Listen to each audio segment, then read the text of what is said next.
Bradford City have today confirmed their 9th signing of the 2025 summer transfer window. Midfielder Jenson Metcalfe joins from Premier League side Everton FC. If you do want to enjoy today's video, please make sure to drop a like on there for me and subscribe to the channel as well. If you are new, can we try and hit 200 likes on today's video? And don't forget to get your thoughts in on this signing down in the comment section down below. For me, this is a position that we definitely did still need to recruit in, and this is an absolutely brilliant signing for us. Now, I'm going to be completely honest with you all, this is a pre-record, so I'm not 100% sure if it's going to be a loan. It looks quite likely it's going to be a permanent. I'm not so sure on the length of contract, but given his age, I would anticipate this is probably going to be a 3-year deal, with him only being 20 years of age. But him coming in on a permanent transfer, which is what is looking most likely, I think is an absolutely outstanding piece of business by Bradford City. Now, obviously, it has been heavily rumoured over the last couple of days. On Wednesday,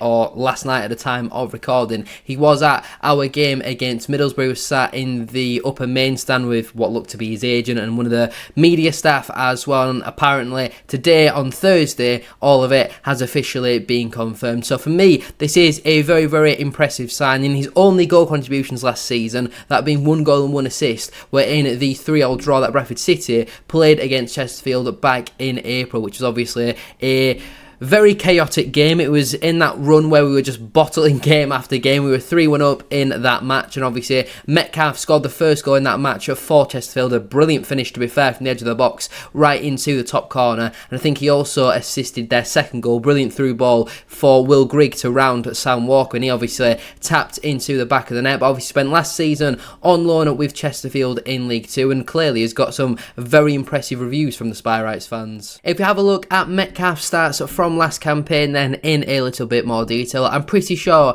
it was a full season long loan for Metcalfe at Chesterfield last season. He did have a little bit of an injury. If you have a look, he didn't play between the 26th of October and the 25th of January, so that's around 3 months of the season that he did miss through injury. But despite that, he still did actually play quite a lot of football. 28 total appearances, 20 league starts from last campaign, playing just over 1,700 minutes. He did score only the 1 goal, which was obviously that brilliant finish against Bradford City back in April, and obviously only did get the 1 assist as well, which was again in the same game against Bradford. He created 2 big chances with an 84% accurate pass rate, which I think for a central holding midfielder, I think that's pretty solid. 92% in his own half, even 74% in the opposition half. 3 in every 4 passes were accurate in the opponent's half. That is very impressive. 47% of his long balls were accurate, which I think is great. 42% of the chip passes were accurate, and 25% of the crosses were accurate as well. So again, his passing stats, I think his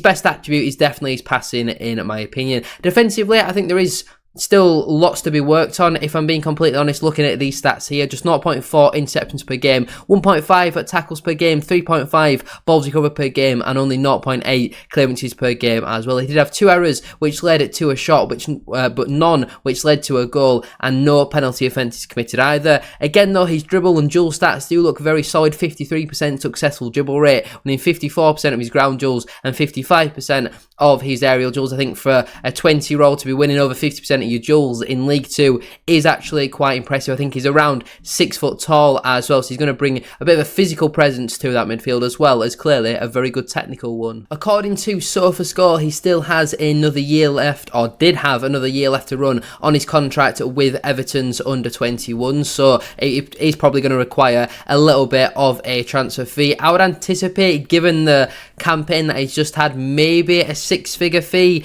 potentially a really high-end 5-figure fee with a lot of add-ons and incentives, sell-on clause, all that sort of stuff. I do think is the most likely for somebody of Jenson Metcalfe's calibre, but I'm really impressed with this signing. I feel like coming away from that game where obviously we drew 3-0 with Chesterfield, I was really impressed with Metcalfe, and it made me have a look at him in a little bit more detail, because especially in that second half, he absolutely controlled the game. Everything went through them. Obviously, we did take off Brandon Cayley. We ended up, I think, with Critchlow or Baldwin in midfield, and we were a little bit all over the place. I think it was Critchlow as a hold midfielder, and Metcalfe was just completely dominating us. Obviously, they had a few other decent players on the day as well, but I remember specifically coming away thinking Bradford City absolutely have to sign that man. And I feel like in my previous transfer signing suggestions that I've done this summer, I'm 99% sure Jenson Metcalfe has been in at least one of them, because he's that good, and I'm absolutely buzzing with this addition. If we have a look then at how Bradford City's squad is now lining up ahead of the 2025-26 campaign, in terms of numbers,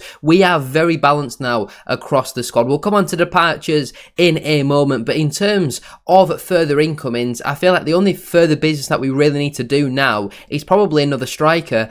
And looking at that squad, it's very, very good, in all honesty. I'm very confident with this current squad. I think with this team that we've built and assembled over the summer, with the 3 new contract extensions, the 9 new signings, along with players who are already contracted coming into this season, I think we could easily push for the higher end of the lower part of mid-table. You know, I think somewhere like 16th is very, very attainable, and, you know, bring in a decent quality striker, we could easily push for the top half next season. I think anybody thinking we're going to get into the playoffs, I've even seen somebody suggest we might finish in the top 2, and he wasn't a Bradford fan, I think is crazy, in all honesty, because the standard at the top end of League One is going to be nowhere near our standards. But we saw in the match against Middlesbrough, there's plenty of positives, and I don't think we should say, oh, let's try and aim for 16th this season. Let's try and beat Wickham, and then let's try and beat Northampton. We've got to take it a game at a time. Even if we finish 20th come the end of the season, I'll be absolutely delighted with that. For a first season in League One, I think we've assembled a very good squad. Credit to David Sharp, credit to Stephen Gent, Ryan Sparks, everybody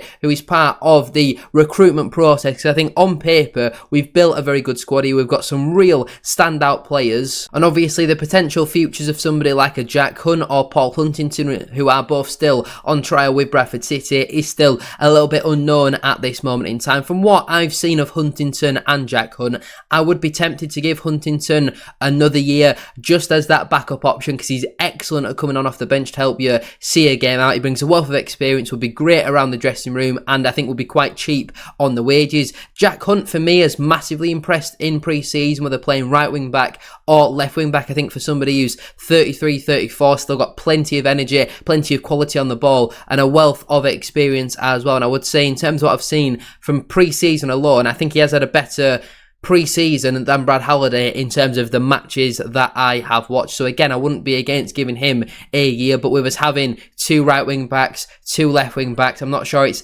necessarily needed. I wouldn't be looking to stretch the budget to bring him in, but I do think he would be a smart pickup for a number of other League One sides. Someone like an Exeter or Northampton could certainly do a lot worse than picking up somebody like a Jack Hunt. But like I say, I still think we need to bring in another striker.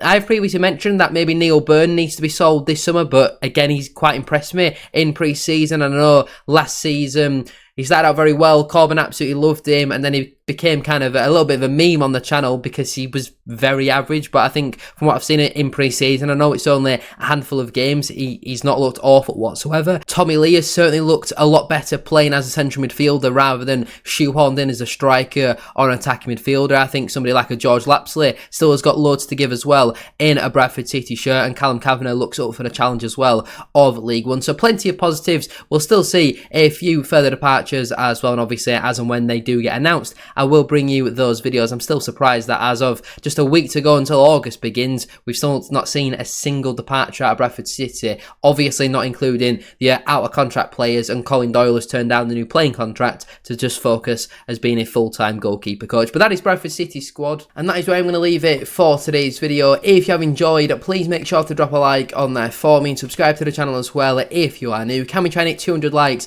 as I mentioned at the start of today's video? And don't forget to get your thoughts in down in the comment section down below on this signing. What are your thoughts on Bradford City picking up Everton FC central midfielder Jenson Metcalfe, and what I can only assume is a permanent transfer, most likely a 3-year deal? For me, absolutely brilliant signing. It's another young player coming in on a permanent transfer. 9 out of 10 for me. Obviously there's still room for him to grow and develop. He's not the complete player as of right now, but this is a really exciting signing. Thank you all for watching. Have a great rest of your day, and I'll see you all very soon for another one.